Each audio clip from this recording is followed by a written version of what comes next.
হে ঈশ্বর, তোমার দয়া অনুসারে আমার প্রতি কৃপা করো। তোমার করুণার বাহুল্য অনুসারে আমার অধর্ম সকল মার্জনা করো। আমার অপরাধ হইতে আমাকে নিঃশ্বাসে ধৌত করো। আমার পাপ হইতে আমাকে সূচি করো। কেননা আমি নিজে আমার অধর্ম সকল জানি। আমার পাপ সতত আমার সম্মুখে আছে। তোমার বিরুদ্ধে, কেবল তোমারই বিরুদ্ধে আমি পাপ করিয়াছি। তোমার দৃষ্টিতে যাহা কুৎসিত তাহাই করিয়াছি।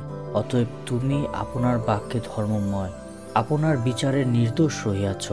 দেখো, অপরাধে আমার জন্ম হইয়াছে, পাপে আমার মাতা আমাকে গর্ভে ধারণ করিয়াছিলেন। দেখো, তুমি আন্তরিক সত্যে প্রীত। তুমি গুরুস্থানে আমাকে প্রজ্ঞা শিক্ষা দিবে। এইসব দ্বারা আমাকে সূচি করো, ইহাতেই আমি সূচি হইব।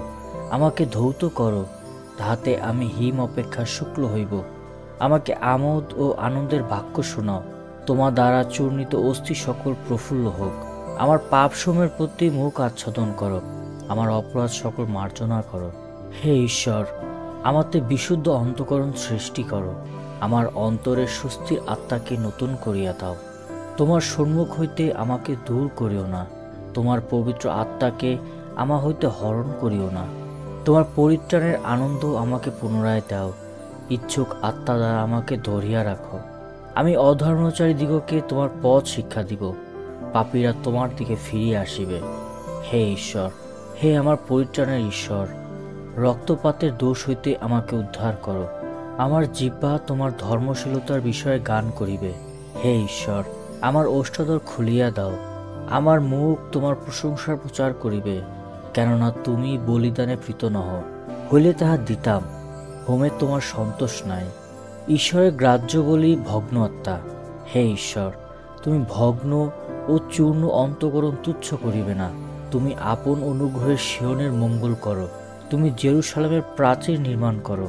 তখন তুমি ধার্মিকতার বলি, হোম ও পূর্ণাহুতিতে প্রীত হইবে।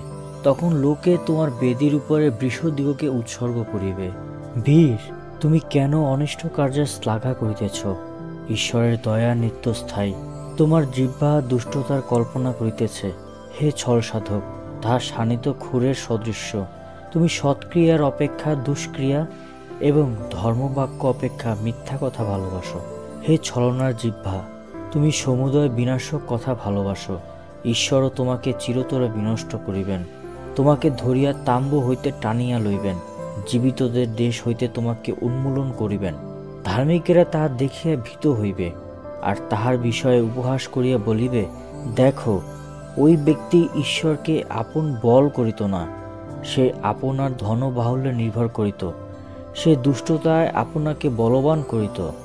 কিন্তু আমি ঈশ্বরের বাটিতে হরিৎপর্ণ জলপায়ের বৃক্ষ সদৃশ্য। আমি অনন্তকালের তরে ঈশ্বরের দয়াতে বিশ্বাস করি। চিরকাল আমি তোমার স্তব করিব, কেননা তুমি কার্য সাধন করিয়াছ। আমি তোমার সাধুগণের সম্মুখে তোমার নামের অপেক্ষা করিব, কেননা তাহা উত্তম। মূঢ় মনে মনে বলিয়াছে, ঈশ্বর নাই, তাহারা নষ্ট, তাহারা ঘৃণাহ অধর্ম করিয়াছে। সৎকর্ম করে এমন কেহই নাই। ঈশ্বর স্বর্গ হইতে মনুষ্য সন্তানদের প্রতি নিরীক্ষণ করিলেন, দেখিতে চাহিলেন বিবেচক কেহ আছে কিনা, ঈশ্বরের অন্বেষকারী কেহ আছে কিনা। সকলে বিপথে গিয়াছে, একসঙ্গে বিকার প্রাপ্ত হইয়াছে। সৎকর্ম করে এমন কেহ নাই, একজনও নাই।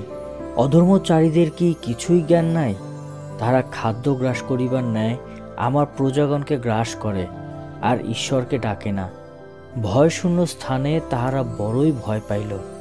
কেননা যাহারা তোমাকে অবরোধ করে, ঈশ্বর তাহাদের অস্থি ছড়াইয়া ফেলিয়াছেন। তুমি তাহাদিগকে লজ্জা দিয়াছ, কারণ ঈশ্বর তাহাদিগকে অগ্রাহ্য করিয়াছেন। আহা, ইসরায়েলের পরিত্রাণ সিয়ন হইতে উপস্থিত হোক। ঈশ্বর যখন আপন প্রজাদের বন্দিদশা হইতে ফিরিয়া আনিবেন, তখন যাকব উল্লাসিত হইবে, ইসরায়েল আনন্দ করিবে। ঈশ্বর, তোমার নামে আমাকে পরিত্রাণ করো। তোমার পরাক্রমে আমার বিচার নিষ্পন্ন করো। হে ঈশ্বর, আমার প্রার্থনা শোনো। আমার মুখের বাক্যে কর্ণপাত করো, কেননা অপরিচিত লোকেরা আমার বিপক্ষে উঠিয়াছে। দুর্দান্ত লোকেরা আমার প্রাণের অন্বেষণ করিতেছে, তাহারা ঈশ্বরকে সম্মুখে রাখে নাই। দেখো, ঈশ্বর আমার সাহায্যকারী, প্রভু আমার প্রাণ রক্ষকদের মধ্যবর্তী। তিনি অমঙ্গল আমার গুপ্ত শত্রুদের কাছে ফিরিয়ে দিবেন। তুমি আপন সত্যে তাহাদিগকে সংহার করো। আমি তোমার উদ্দেশ্যে স্ব ইচ্ছার বলি উৎসর্গ করিব। হে ঈশ্বর, তোমার নামের স্তব করিব, কেননা তাহা উত্তম। কারণ তিনি আমাকে সমস্ত সংকট হইতে উদ্ধার করিয়াছেন এবং আমার চক্ষু আমার শত্রুগণের দশা দেখিয়াছে।